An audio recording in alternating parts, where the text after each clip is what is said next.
അപ്പം നമ്മുടെ പ്രധാനപ്പെട്ട ചടങ്ങിലേക്ക് കിടക്കുന്നു. കുഞ്ഞുനാളില് അത്ത ലീവിന് വരുന്ന സമയത്ത് ഈ പെട്ടി പൊട്ടിക്കുന്നത് വരെ എനിക്കൊരു സമാധാനം കാണൂല. ഞാൻ ഇങ്ങനെ പെട്ടിയെ ചുറ്റിപ്പറ്റി നടക്കൂട്ടോ.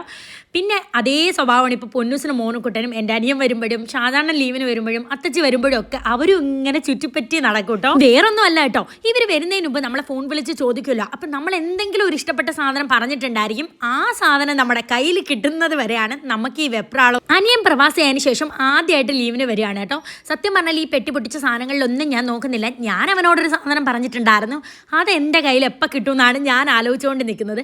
അതിനിടയിൽ അമ്മാക്കും എനിക്കും കട്ടിംഗ് ബോർഡ്, പിന്നെ അടുക്കളയിലത്തേക്ക് അല്ലറ ചില്ലറ എല്ലാം അങ്ങോട്ടും ഇങ്ങോട്ടും ഒക്കെ വാരിപ്പറക്കി ഇട്ടിട്ട് പിന്നെ ഞങ്ങൾ പങ്കുവെച്ചു. നമുക്ക് ബന്ധുക്കാരും സ്വന്തക്കാർക്കൊക്കെ എന്തെങ്കിലുമൊക്കെ കൊടുക്കണ്ടേ. അങ്ങനെ ഓരോരുത്തർക്ക് സ്പ്രേ, പൗഡർ അങ്ങനെയൊക്കെ മാറ്റി വെച്ചു കേട്ടോ. മോനുകുട്ടൻ്റെ മുടി ട്രിം ചെയ്യാനായിട്ട് ഒരു ട്രിമ്മർ കൊണ്ടുവന്നിട്ടുണ്ടായിരുന്നു. പിന്നെ അമ്മയ്ക്ക് എമർജൻസി ടോർച്ച്, അങ്ങനത്തെ സാധനങ്ങൾ, പിന്നെ സോപ്പ്, ജീപ്പ്.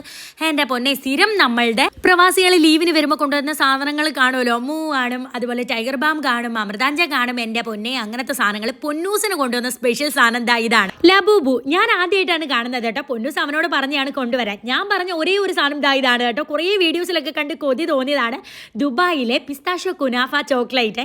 പിന്നെ ബാക്കിയുള്ള ചോക്ലേറ്റ് എല്ലാം അങ്ങോട്ടും ഇങ്ങോട്ടും കൊടുക്കേണ്ടവർക്കും നമുക്കും എടുത്തു വെച്ചു.